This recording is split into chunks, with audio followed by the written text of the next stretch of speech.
This machine was made for free motion quilting. You'll find because of the extra space between the needle and the inside of the machine, there's lots of room for you to do your own machine quilting.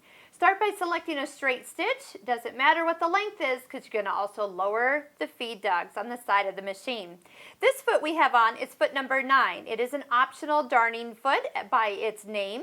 There's also foot number 24 that has the same little opening, but it's cut out. So it's still round, so it almost looks like a little C shape. I like that one because I can see where we're going. You also could look into purchasing the optional Bernina stitch regulator, or BSR as it's called, that you can have the machine regulate all your stitch lengths so you have perfect even stitches all the time.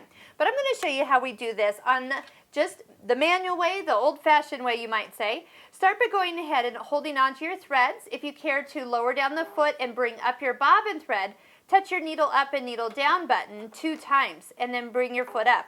That you can bring your bobbin thread up and hold on to it before you start to sew. Because you probably used the cutter last time you used it, that thread would have been fairly short and probably not gotten in your way like it would have on other machines without the automatic thread cutter. But if you're still in the habit like I am, bring your thread up to the top side, because once you start to sew, you want those first couple of stitches to be kind of in that nearby area for a locking stitch. I like to set the machine to stop with the needle down. Now, as I start to work, sometimes having those gloves, and there's other tools that will help make this surface much slipperier to help you move your fabric as you go. You might find yourself, let me go ahead and just move off my starting point so I can trim this out, both the needle thread and our bobbin thread.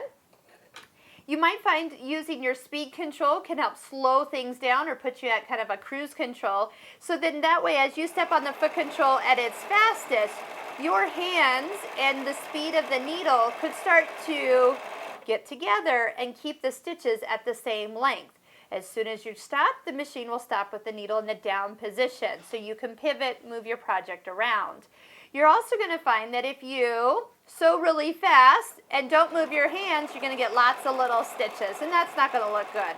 Vice versa, if you don't sew fast enough and you move your hands too far, you're going to get long, jumpy stitches.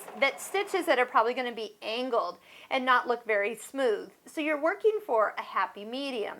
And this does take practice. This is not a sit down, try it for 10 minutes and you're expert. Every time you try free motion quilting, you get better and better. If you don't do it, if you don't spend the time learning, you don't figure out how to move the fabric that's best for you. Having the slide-on table is a great place to start, but not the best place, because usually that means your machine is too tall for you and your shoulders and your arms in ergonomics. So I always recommend a sewing cabinet where we would sink the machine down into a work surface, and then the fabric would flow completely across the table without any gravity of falling off the edges in front or beside the slide-on table to be an issue, because that starts to pull and push and it just is not as fun.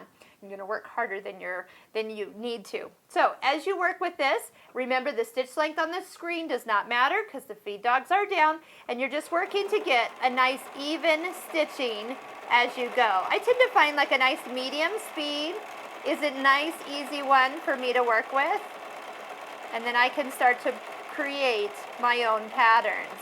You do have to remember to do a little test practice before you sit down and sew. You also need to remember to breathe when you're doing this.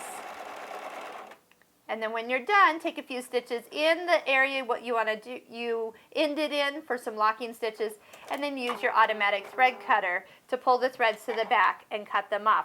Let's take a quick look at the tension. So we have some basic stitches on the front. How's it look on the back? Actually, it looks identical to the front. I am getting a little bit of the knot, the connection between the bobbin thread and the needle thread on the top side. So I am going to go to the information and take my tension and lower it down 1 number. Let's see if we notice any difference here. I'll just start off here. Remember, you can change it while you're stitching. If you want to go ahead and adjust it down a little bit more. You're really looking for the same look of stitch on the front side as you do on the back. Let's just take a quick cut. It's looking better on the top, and now it looks perfect on both sides. I can't even tell which side I actually stitched from. This was our last little area right here. And so instead of having that little tiny nub coming up, now it's hard to tell because the same thread is in my bobbin that is in the needle, but if you had two different threads, you'd probably see it. And if they were high contrast thread, you would have seen the opposite color showing through to the top. So tension's something you probably will need to adjust just a little, but don't be afraid of that because you're going to want to match your thread on the top and the thread on the back to be for the look you're desiring. So if you're looking for a high contrast or a matching, you might find yourself needing to adjust to make it look absolutely pretty. Remember, the word of free motion quilting is practice, and that will make you an expert.